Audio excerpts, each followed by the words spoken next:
Hi. Sorry. Hi, it's me, VickiMarie. How are you all tonight? Thank you for being here. I can see there's a lot of you here already. Oh gosh. Oh my God. What's going on? Come on. It's the talking. It's the talking. So I have been talking quite a lot today, haven't I? Because I've done a couple of videos. So, gosh, it does affect your voice. Anyway, what we're going to talk about tonight is something that I've not spoken about really before, have I? I haven't done a video yet on the Idaho murders, but it's a year's anniversary. Well, it was the other day. It was a year. Anniversary is not the right word, is it? It was a year since these murders occurred. Everything's moving very slowly. You know, I heard today on might be one of the videos that I've prepared for us to watch tonight. Somebody saying that they thought it'd be another 2 years before this comes to trial. You think, oh my God, this is torture, isn't it, for the families of the victims? So that's what we're going to talk about, the Idaho murders, and the horrible man that's in custody is Bryan Kohberger. Now, he allegedly on November the 13th last year, so just over a year ago, he went into like a student house where quite a few students were all living together like they do, and he brutally murdered Ethan Chapin, his girlfriend Xana Canodle. They were in the same room together. And then he also murdered Kaylee Gonzalez and Madison Magan, who were they were like best friends, and they were in a bedroom together. Now, there's a lot of twists and turns to this case. I think some people say that Bryan, who's in custody, is innocent. Personally, I don't think he's innocent by any means, but there's a lot more to this case. But I think it's one of those, just like any case, until it actually comes to trial, we don't get to know everything, do we, that the police know.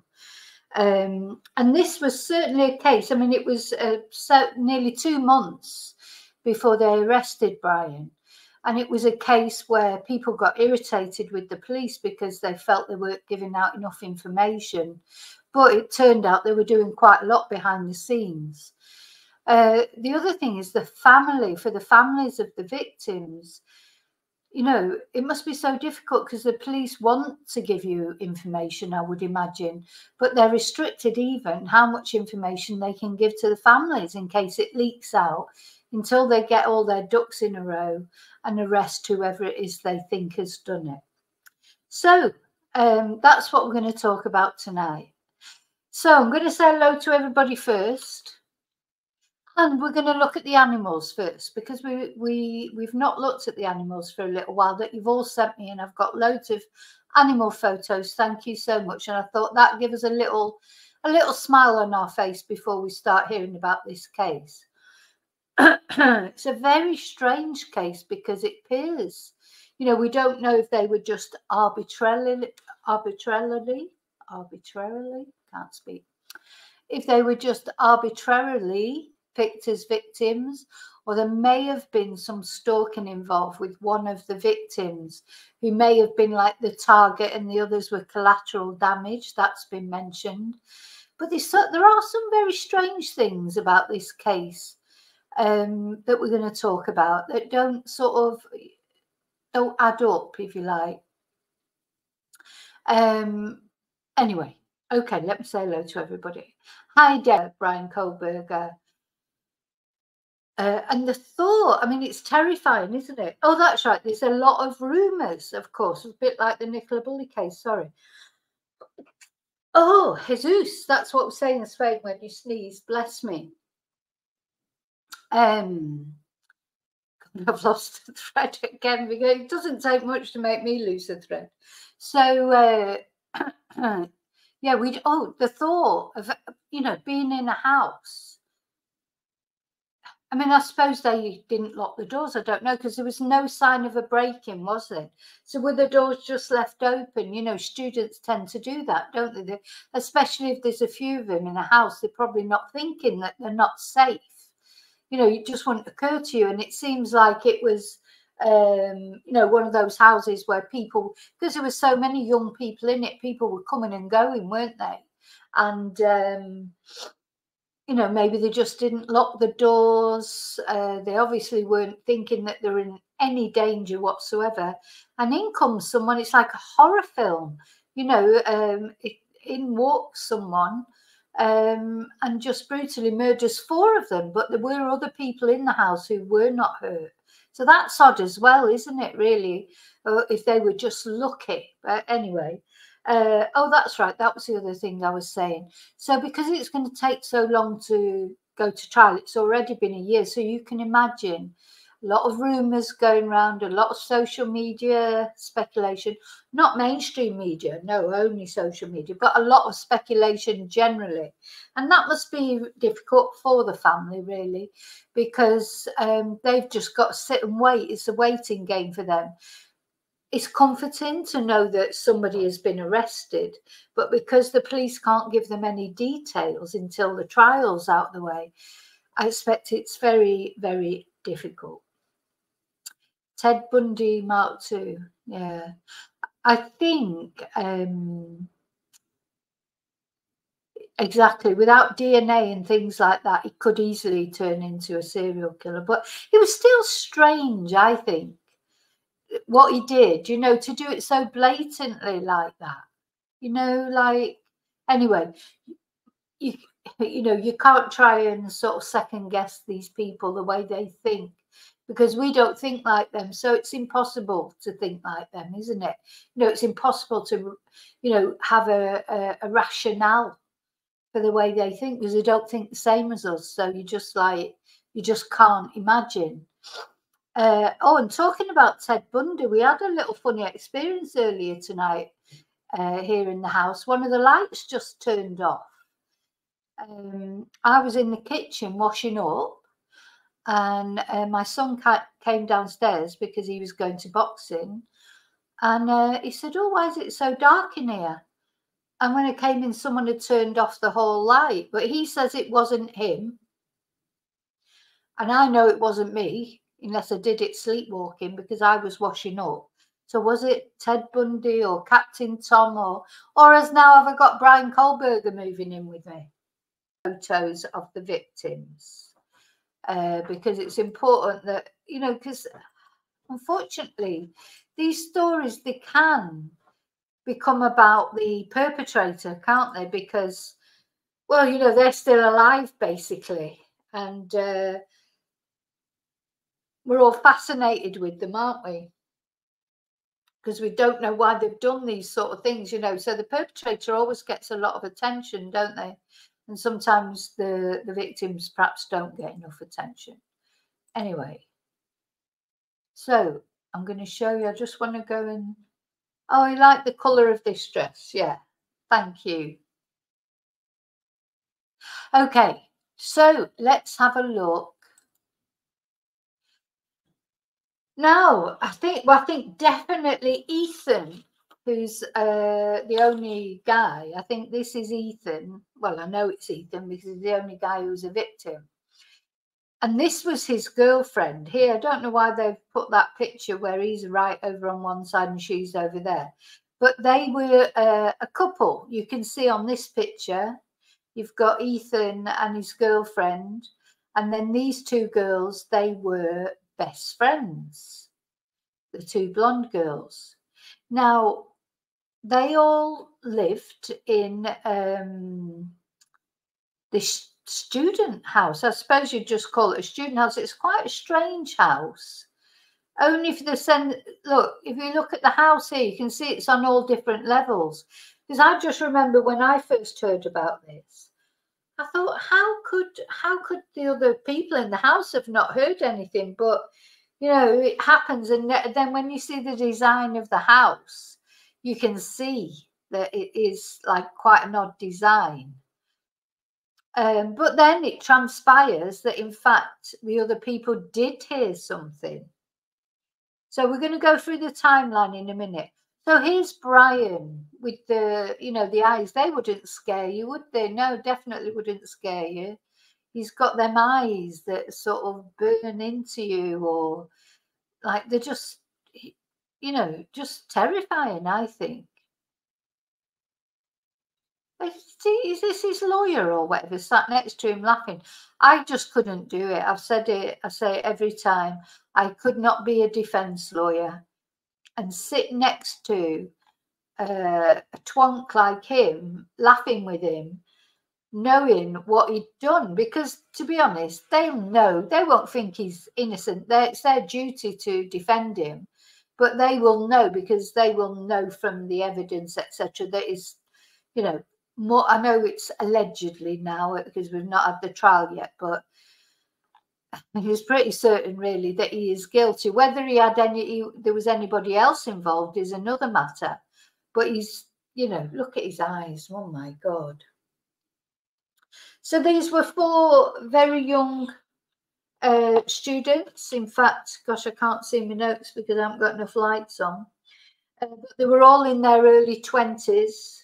Ethan, Kaylee, Xana and Madison, all in their early 20s, their whole life in front of him. And he just came along for whatever reason, that, whether it was that he'd fixated on one of these girls. Seems that he may have fixated, I'm not sure which one it is, on one of the girls, and then the others were like maybe collateral damage. I don't know about that. I honestly don't know. But anyway, so we're going to have a look at the timeline. Now, I found quite a good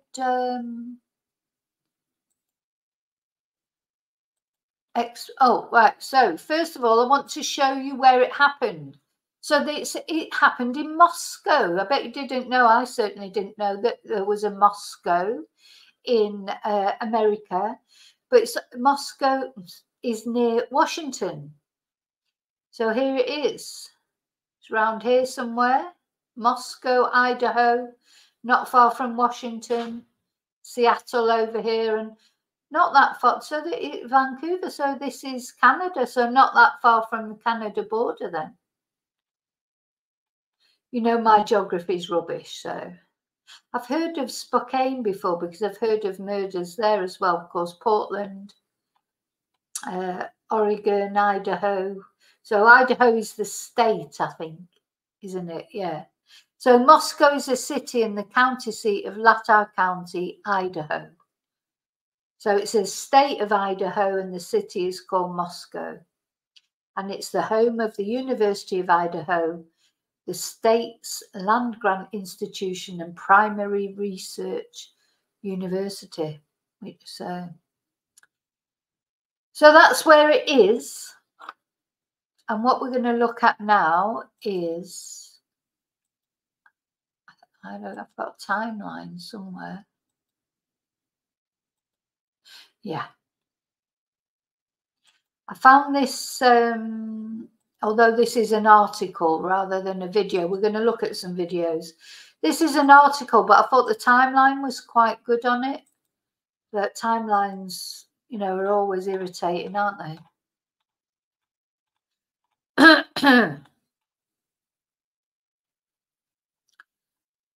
So it happened in mid-November at an off-campus residence in the small community of Moscow.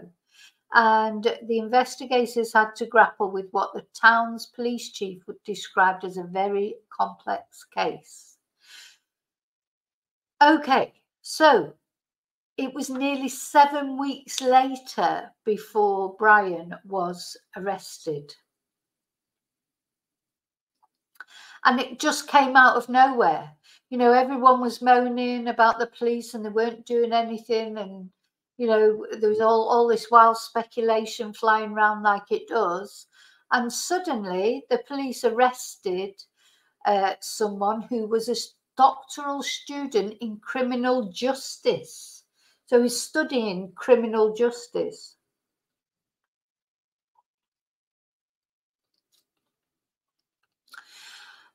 And when the prosecuting attorney announced that Bryan had been arrested, he said, "This is not the end of the case. This is just the beginning." And wasn't he right? So here they are, the four poor young people that were, I mean, you just can't believe it, can you? Look at them and you just can't get your head around it. But anyway, so on November the 12th, 2022, oh God, they're calling them by their surnames again. Why do they do that? Why do they do that? Zana Knodel and Ethan Chapin, so that's the couple. They were seen at a party at Chapin's fraternity, at his fraternity Sigma Chi, which is a short walk from the King Road apartment house where they lived. And that night, Kaylee Goncalves was uploading pictures to her Instagram account, and she was showing photos of her with her friends, saying, "I'm very one lucky girl to be surrounded by these people every day." And then around 10 p.m., because of course these are young people, they go out at late. You can't imagine going out now at 10 o'clock, but I've done it when I was young, but now I'll be in bed by 10 o'clock. Anyway, they go to a sports bar in Moscow, the Corner Club. And then the following morning, if you like, in the early hours of the morning, they're seen ordering from a food truck, according to the truck's live stream. So they had this CCTV of the girls.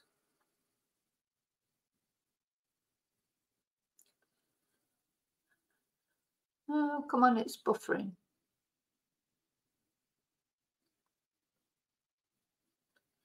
Doesn't seem to want to play.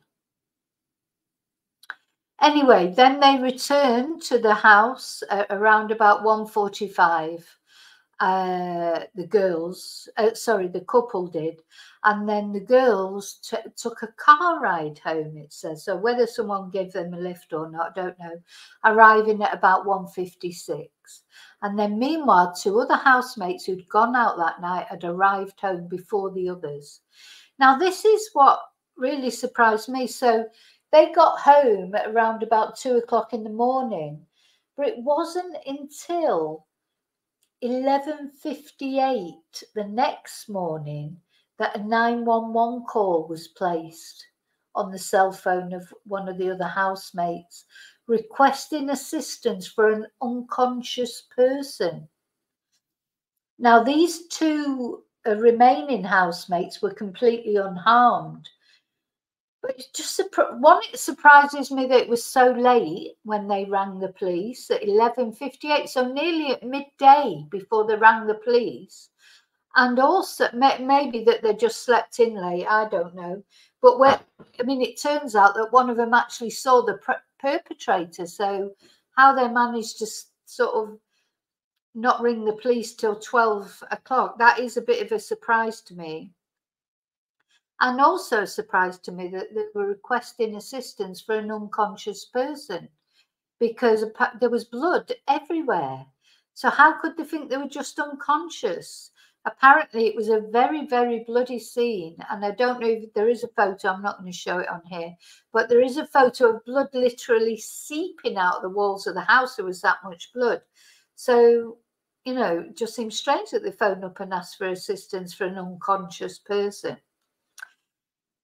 Another strange thing was the police alerted the public about the deaths in a news release. And although they said that nobody was in custody, they said there was no ongoing community risk. So 4 young people have been found stabbed to death. And they're saying there's no ongoing risk based on the information we've gathered so far. Well, what made them say that? Of course there's an ongoing risk, because they didn't know who'd done it.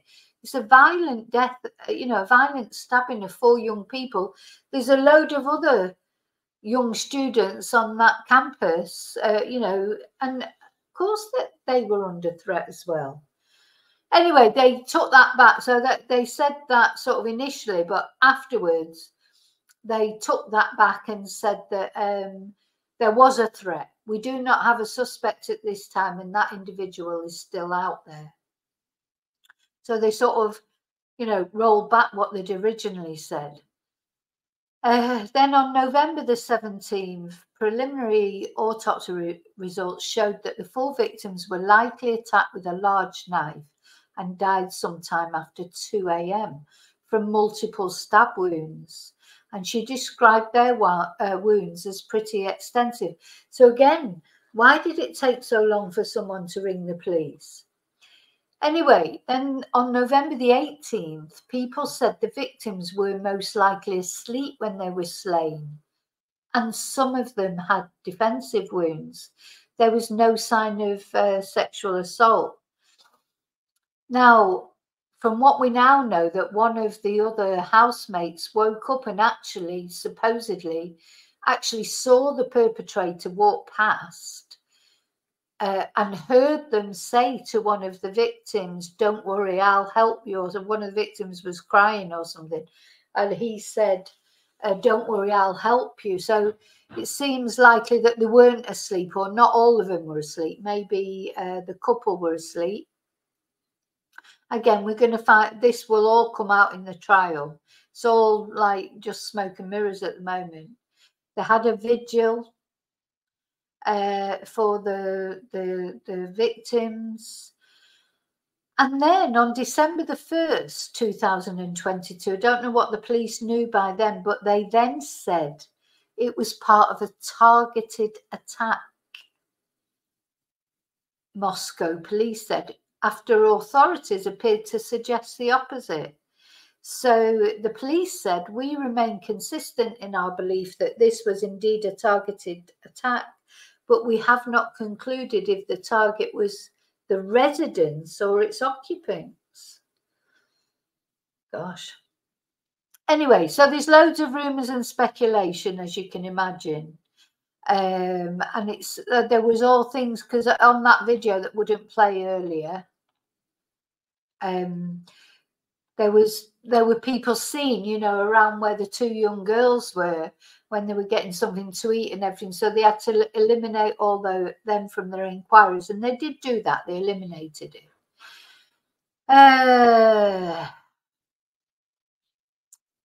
So everyone was getting really frustrated with the police because it seemed like they were getting nowhere.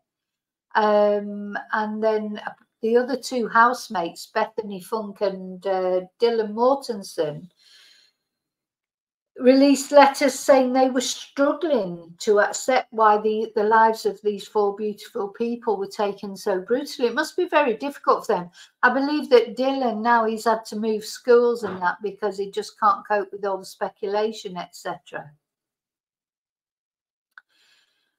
Anyway, so that's where they were up to December the 6th. There's the house again. See, it's like quite a funny sort of higgledy-piggledy house. I mean, recently, because since all this, the investigation, they then boarded up the house. They've recently been back and unboarded it again and gone back in, the police, and took out you know, sort of stripped the house again. So there's still things going on with this house. They're talking about that eventually it probably will get pulled down, but of course they can't pull it down until the trial's over, I would think, and they've got someone convicted for it, just in case they have to go back there for any further evidence. Anyway, finally they announced that they were looking to speak with any occupant of a white Hyundai Elantra with an unknown license plate. They do not say whether they believe the driver is linked to the killer, but they say that that person may have critical information to share.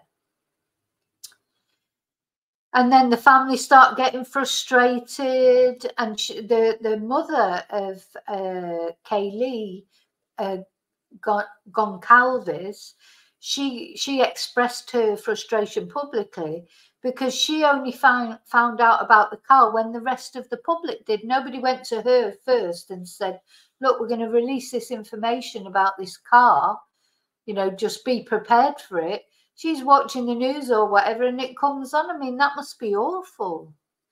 However, then the police are claiming that the department is in daily contact with the families and asking them to be patient. But anyway, finally, on December the 30th, they announced the arrest of the suspect, Bryan Christopher Kohberger, who's 28, a resident of Pullman, Washington, and he was a doctoral student at the time at Washington State University studying criminal justice.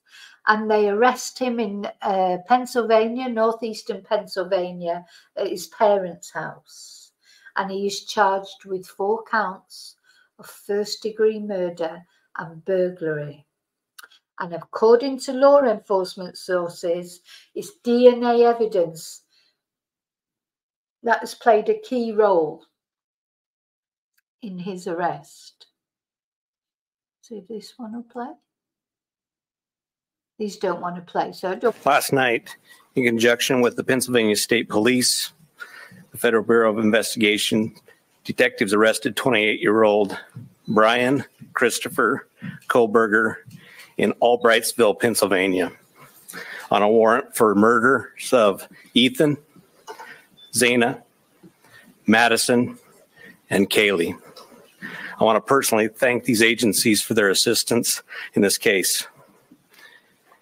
Kohberger resides in Pullman, Washington, and is a graduate student at Washington State University. We'll provide as much information as we can about the extradition to Idaho and the criminal process. However, due to Idaho state law, we are limited in what information we can release today until Kohberger has his initial appearance in Idaho court. I want to express my appreciation to our local community, the people of Idaho, and those throughout our nation who provided information to help us investigate these murders has been very impressive. We've received over 19,000 tips, and we've conducted over. On the evening of November 12th, Kaylee and Madison arrived home at about 1:56 a.m. after visiting a local bar and street food vendor. Ethan and Zana were at the Sigma Chi house before arriving home around 1:45 a.m. The 2 surviving roommates had also been in the community but returned around 1 a.m. On the morning of November 13th, a 911 call was made at 11:58 a.m. reporting an unconscious person at the residence. The call came from inside the home from one of the surviving roommates' cell phones. Moscow police responded and found 2 victims on the 2nd floor and 2 victims on the 3rd floor. On November 17th, autopsies were conducted, and the Latah County coroner confirmed the identity of the. Some had defensive wounds, and each had been stabbed multiple times. These murders have shaken our community, and no arrest will ever bring back these young students. However, we do believe justice will be found through the criminal process. This was a very complex and extensive case. We had developed a clear picture over time, and we stand assured that the work is not done, but be assured the work is not done. This is just started. Monday morning, when Jim Phillips showed up to his So in Pennsylvania at the time when he was arrested. So apparently they had to I didn't know that in the US, I suppose different states. If you want to take someone from one state to another, they had to actually extradite him, I think. And anyway, he waived his extradition rights, and he voluntarily went to face the charges in Idaho, whereas I think he could have insisted on facing the charges in Monroe County, Pennsylvania. I'm not sure exactly how the American system works. So, of course, everyone's saying he should be presumed innocent until proven otherwise. not tried in the court of public opinion. Well, it's not the court of public opinion, is it? I mean, there's evidence. Everybody knows there's evidence. So there he is with his lovely eyes. Oh, God, just the thought of them being the last thing that you saw. Jesus Christ, sorry, taking the Lord's name in vain. But really, God. Anyway, he appeared in court. He agreed to return to Idaho. He went back to Idaho. He's made a few appearances in court, and it was male DNA that was used to link him to the crime scene, and that actually they had been tracking his car for a little while. And we're going to see in a minute, the police stopped him twice in his car. Now, the police are saying now that that wasn't deliberate, but I wonder if it was, because on one journey, when he was with his dad in his car, he was stopped twice by the police within 10-15 minutes of each other. So it just makes you wonder, was it to make him jumpy? Was it just to get a look at his car? Anyway, the police are saying no, but, you know, you can't always believe what the police say.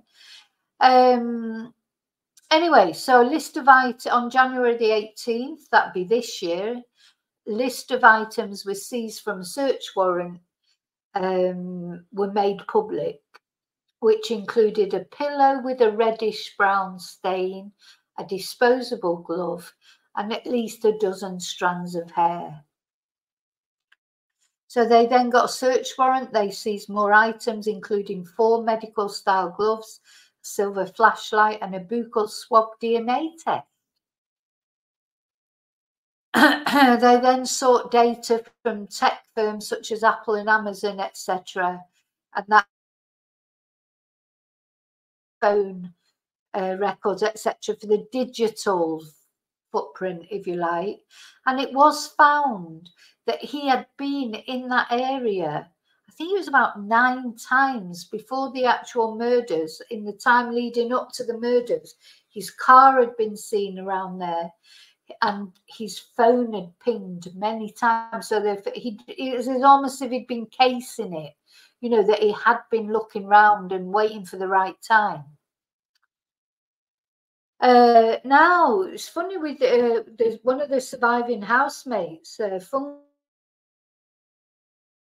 haven't got it written down, and they're not using, they don't use the first names. Anyway, she filed a motion to quash a subpoena that would ask her to testify. She didn't want to testify at his preliminary hearing. Strange, I think that, don't you? Anyway, it turns out, so I just wonder if it tells her about, because it turns out that what happened was, I think it was Funke that saw him. She must have heard something, and she opened her door and saw a black-clad guy just walked past, like almost in a trance, walked straight past her door and just looked straight ahead and walked past. How scary. And then she shut the door. So then why didn't she ring the police then? That's what I don't understand. Anyway, I'm sure she had a reason. Maybe she was just terrified. But, you know, I would have just shut my door, barricaded my door and got on the phone to the police. I would have been absolutely terrified. So I don't think they've decided yet if they're going to ask for the death penalty or not. Well, any of you that have been following this case, I haven't been following this case at all because, of course, around that time in January and that, then it was the Nicola Bulley case, and there's been so many other things. I haven't really got into this case at all, so I had to do quite a lot of research today because it's not a case that I've been following in any depth. I mean, I've seen that it's going, you know, and I knew it had happened, and I've followed bits and pieces, but I haven't really followed it in any depth. Anyway, on June the 22nd, his attorney said that there was no connection between Kohberger and the students, and that other men's DNA was found at the scene. So this has led people to believe that there must have been more than one killer, because obviously it's not easy to kill 4 people, and one of them had a dog as well. One of the girls had a dog, and I don't know if the dog was safe. but whether the dog barked or, you know, there is obviously so much more to come out about this case. Anyway, they said, the attorney says that the police have investigated various suspects, but nobody else has been arrested. Okay. Oh, that's right. So then the university said they were going to demolish the house, but the families of the victims spoke out against it because, yeah, until the actual trial and this person is, or people, if it turns out to be people, are convicted, they can't. You know, that's like throwing away evidence, isn't it? Because you just, anyway, and as it happens, they've been back there now and taken further evidence, but of course we don't know where it is. Anyway, so he waived his right to a speedy trial. Oh, so that's it. That's as far as it goes with that. Now, what I'd like to show you now. Oh, right. So now we're going to have a little look at his new alibi. This is what he said is his alibi. This must be his lawyer. Kohberger's attorneys say he was on a long drive alone the night 4 University of Idaho students were.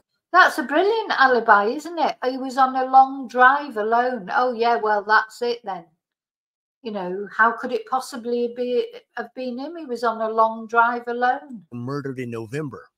In a new 4-page court filing, the defense says Mr. Kohberger has long had a habit of going for drives alone. Often he would go for drives at night. He did so late on November 12th and into November 13th. Of course he did.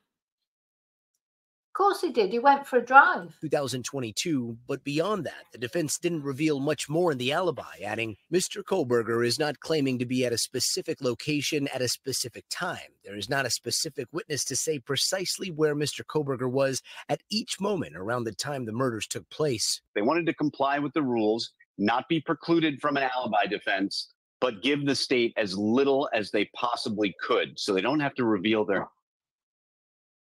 hand. However, the defense did say it's possible corroborating evidence of the alibi could be provided by witness testimony during the trial that's scheduled to begin in October. Kohberger is charged with 4 counts of first-degree murder for the deaths of Kaylee Gonzalez, Madison Mogan, Zana Kernodle, and Ethan Chapin. An Idaho judge entering a not guilty plea on Kohberger's behalf. At the center of the case, a white Hyundai Elantra. A month before the murders, Kohberger was pulled over by police, seen here driving alone in a white Hyundai Elantra. He ran the red light. Following the killings, investigators focusing on a similar car seen near the crime scene the morning of the murders. If he was driving around in a white automobile, that's part alibi, part not an alibi, because the state is saying that he was driving around in a white automobile. Now, the next time we're going to see Kohberger in court will be August 18th. That's what his defense team is expected to push to get the judge to. Okay. So.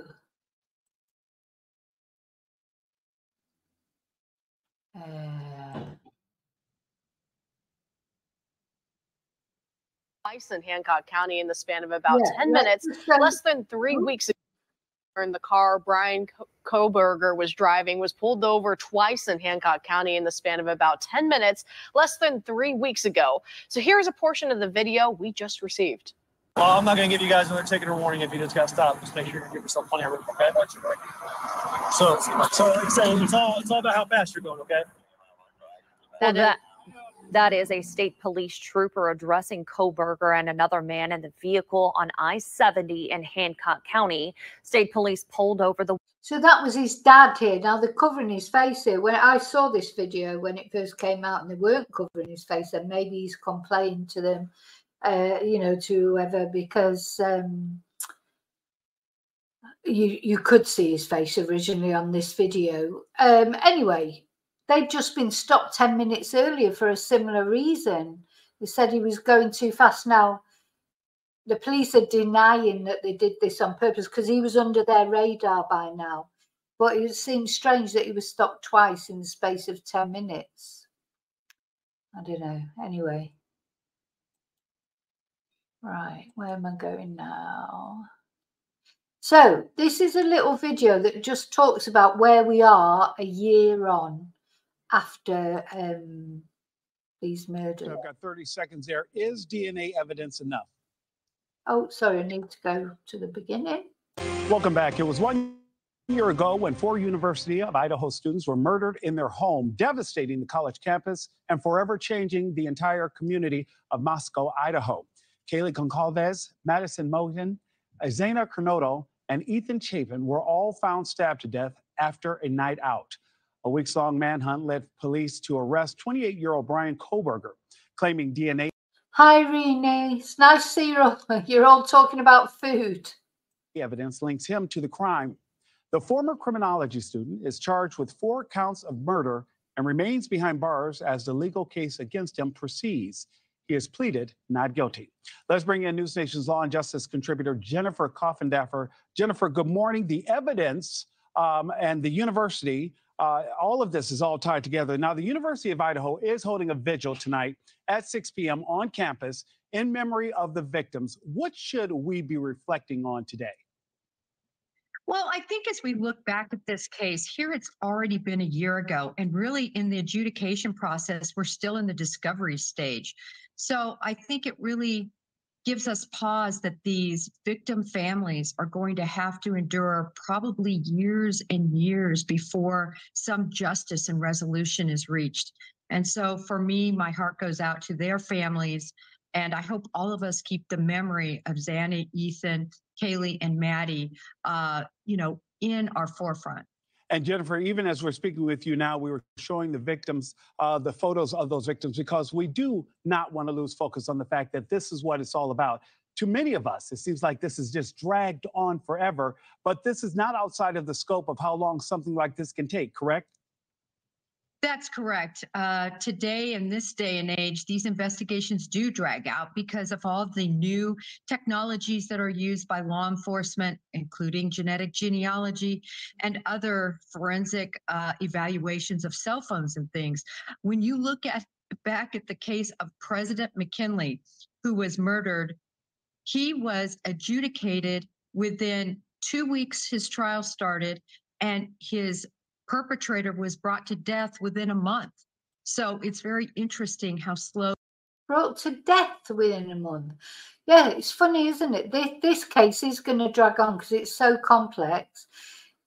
If he's been studying criminal justice, he'll know all the ins and outs, and he's just going to try and prolong it for as long as possible. Though you would think he'd want to get it over with because he is in prison at the end of the day, so he's not on bail, so he's not walking free, he's in prison, but maybe he's quite enjoying being in prison, who knows? I mean, he's you can't reason how these people think.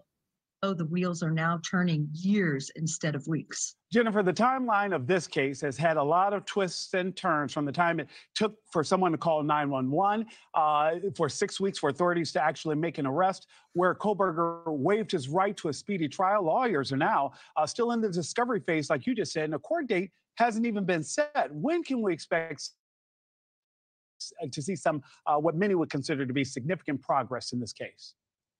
I think we won't have go to trial years. We haven't really. 2 to 3 more years. Could you imagine if you're the parents, the family of those poor young people?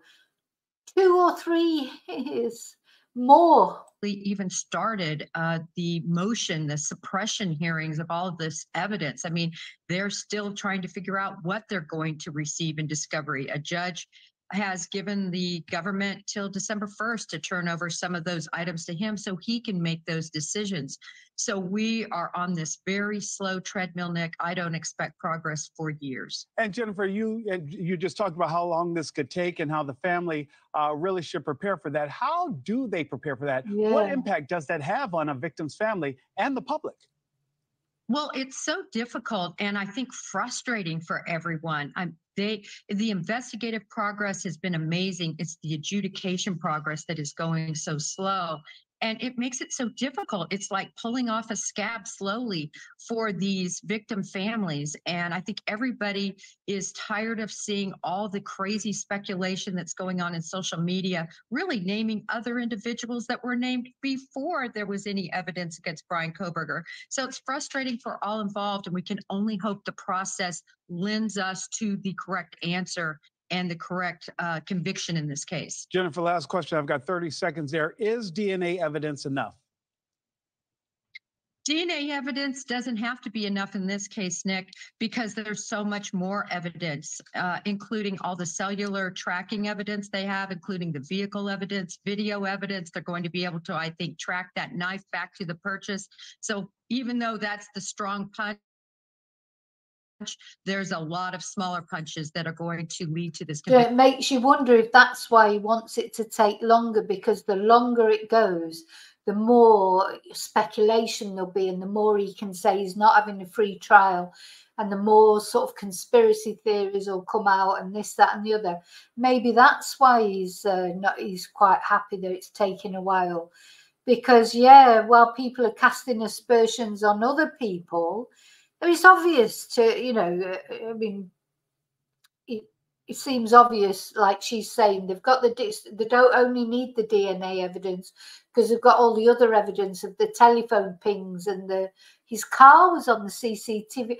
For someone who was studying criminal justice, he's not as clever as he thought he was, because he's left all this evidence, and so.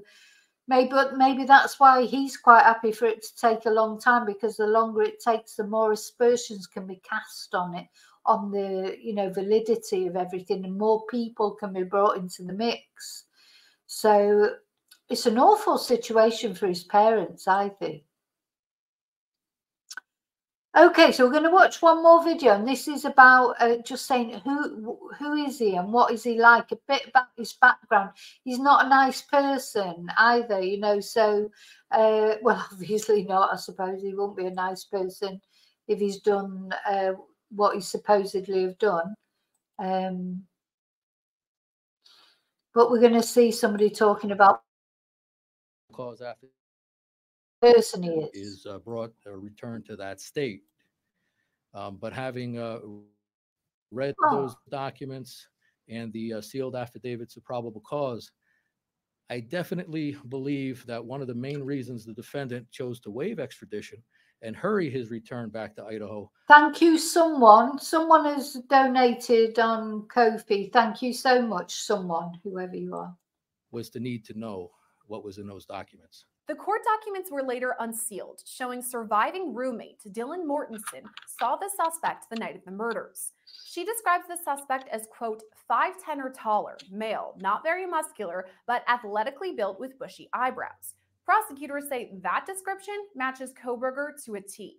Count 2 alleges that you committed the felony offense of murder in the first degree.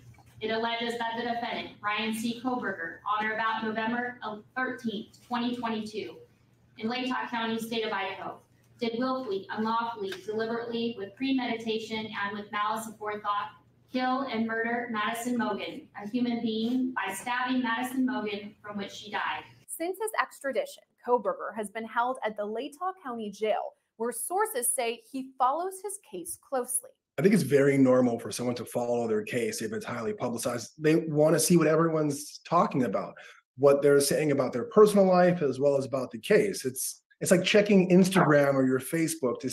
So I just want to say thank you to Desi. Thank you so much, Desi. We'll try and make some sense of this, because I feel like maybe that's why I've not looked into it so much. It's because it all felt so confusing. There's all this sort of massive amount of information, and trying to sort of like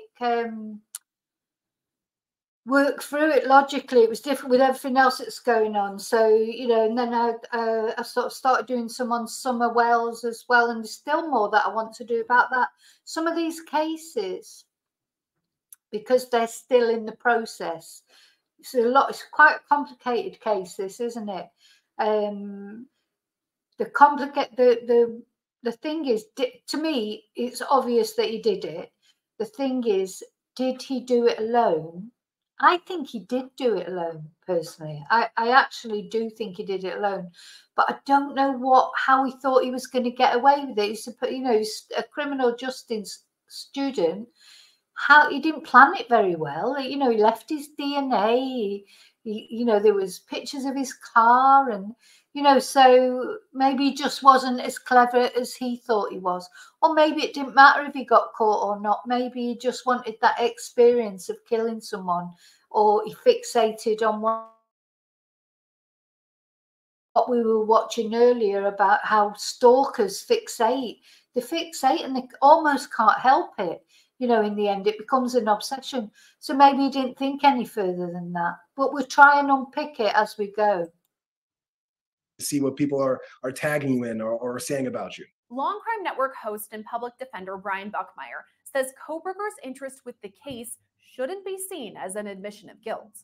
I'm not surprised that many people are having this negative connotation to Bryan Kohberger following his own case, because for many, it's guilty until proven innocent. And so in that lens, him following the case seems somewhat nefarious. But think of it this way. If you knew that the entire world was talking about you, wouldn't you want to know what they're saying? Besides Kohberger's fascination with the Idaho 4, sources from the Latah County Jail also say the accused killer has found religion from behind bars. They say he, quote, sits down with a pastor and receives his own private mass. It is unsurprising for someone to find religion while in prison or in jail.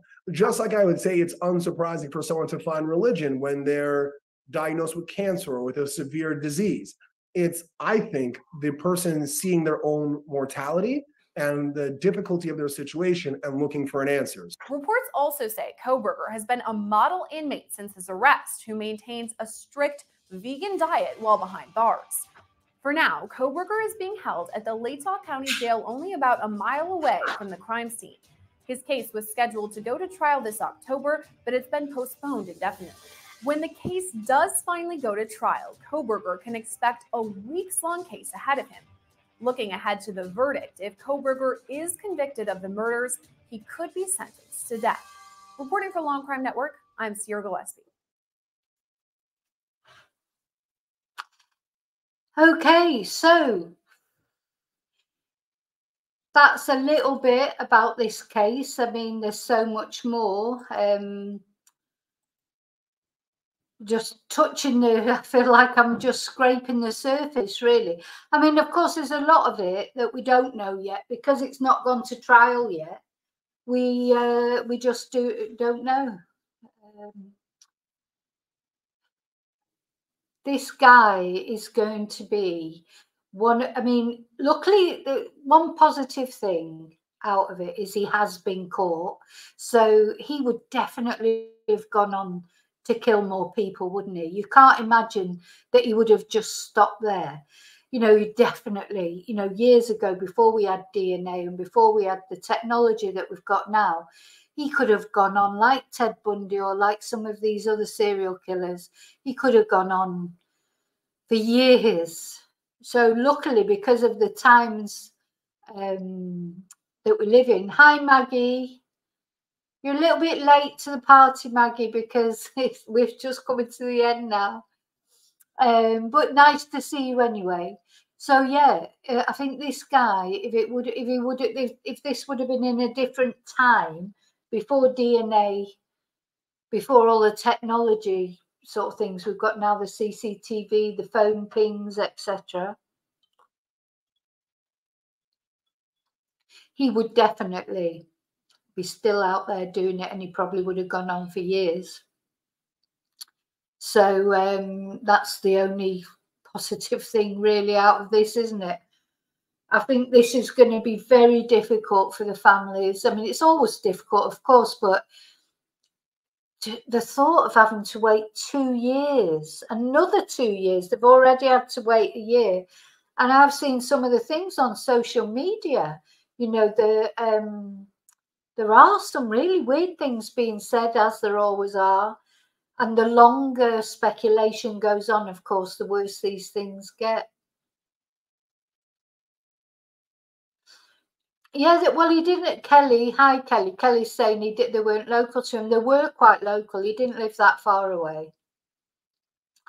they think, or one of the many things that I heard was that he had made some comments on one of them social media. Oh, thank you, Maggie. He had made some comments on one of them social media pages, etc. And I need to look into that and, you know, research that better. Because as I say, this is quite new to me, this case. So I know bits and pieces about it, but don't know it as well as I know other cases. But I heard that there was some sort of interaction between him and one of the victims. Well, some interaction from him and that she ignored on Instagram. Because the problem is, isn't it, on Instagram or whatever it was, you know, these girls and men, these boys, they're sharing these pictures, these perfect pictures. It's all about the looks, isn't it? And, you know, they take, so well, I do it myself, you know, you take like about 20 photos before you get one that you think, oh yeah, that'll do. You don't put pictures on social media of how you look first thing in the morning, or you know, how you look in your pajamas when you're ready for bed or whatever. You just don't do that. You always make sure you look nice and you get a good angle, and oh, this is my best side. That's where it is. So she'd been doing that a lot, as all young girls do. And I think there was some interaction. I think he had seen her. Oh, thank you, Desi. There is definitely a connection somewhere with at least one of the victims.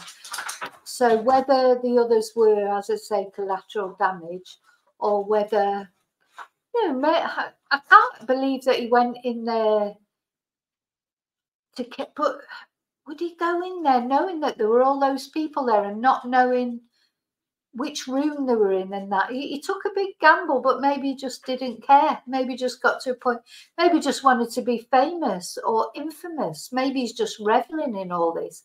Oh, because he's got his fan club now. He's got the Bryan Kohberger fan club. All these women writing to him and saying he's innocent, and, you know, like all these psychos do. You know, so he's got a fan club now. Yeah, well, he may have been. I don't think he was psycho in that moment, Kelly, because he planned it. Apparently he was there 9 times. His car was seen in that area leading up to it. So it wasn't just like a moment of madness. I mean, it was planned. You know, it was definitely planned. But yeah, I don't know why these women do that. I don't know. There's something wrong with them. What's probably what happened to the other victims, David? You mean that they were just collateral damage? That is probably what. Yeah. Yeah, Kelly. Okay, I see what you're saying. Yeah, I think he wanted to do it. Maybe he's quite happy being in prison. But don't forget, Ted Bundy managed to get married in prison and get his wife pregnant. So maybe he's thinking he's going to do that as well. I don't know, but it's going to go on and on and on. There's going to be story after story after story. But I'll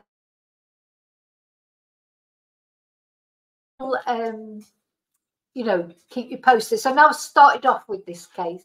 Anytime that I hear anything that I think could be of interest for you to know about, I wanted to do it tonight in the members because I've not done it before really, and it was just something different. You know, I know we've been doing a lot with the Nicola Bulley case, and listen to that. I've got quite a lot of podcasts still, and we will be listening to them as well. But tonight I just thought we'll do a different case, and a case I've been wanting to do for ages. Yeah, maybe he thinks, maybe he's got a cunning plan himself. Maybe he thinks, you know, the longer he can keep it going and the more, because don't forget, he is innocent till proven guilty. So it's the prosecution have to prove he's guilty. And if the defense can raise even any issue of reasonable doubt, or if they can't do it with the jury, if they can create any sort of question that the case, the case was fairly heard, because then afterwards, even if he's found guilty, the first thing he'll do is appeal. That's just what they do, isn't it? So if he's found guilty, he'll appeal, and then they'll bring up all these things about unfair trial by public opinion and all that. So yeah. Now, actually, I've just realised there was something else I wanted to. Yeah, just so on Wikipedia, it sort of gives you, a resume of him. Now, he had quite a strange, what's the word? How can I put it? He was on drugs. He was a drug addict, but not at the time when he did this, which seems a bit strange, wasn't it? So just as he recovered and he was seemingly getting his life together, going to university, doing his degree and everything, that's when he suddenly decided to do this. So that's quite strange, isn't it? I had that up somewhere, but Bryan Kohberger. But yeah, maybe one day I'll do a video, because we've gone on quite a lot. It's been an hour and a half now. God, I could probably talk for another hour just about him. So maybe that's what I'll look at in the next video that I do about this case. We'll look specifically at him and his life.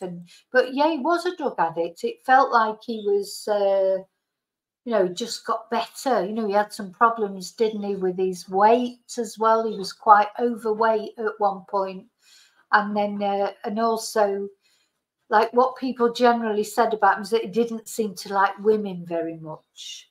So, he had friends, and he had a social life anyway. But the friends that he had, they said that their girlfriends or wives said that he looked at them sort of strangely. So, but yeah, we'll do that. We'll have a look at, thank you, David and Desi. We'll have a look in the next video that I do about him. I will focus on Bryan himself and see if we can find out a little bit about his background, etc. I think it won't be one of those that he can say, oh, it's all my family's fault or whatever, because he had a good relationship with his parents from what I can work out. So, Desi, thank you. Yeah, maybe some residual paranoia. I don't know if he ever had a girlfriend, so that's what I'm going to research it, because I don't know. I really am speculating now. I can't remember any talk of a girlfriend, but I could be wrong.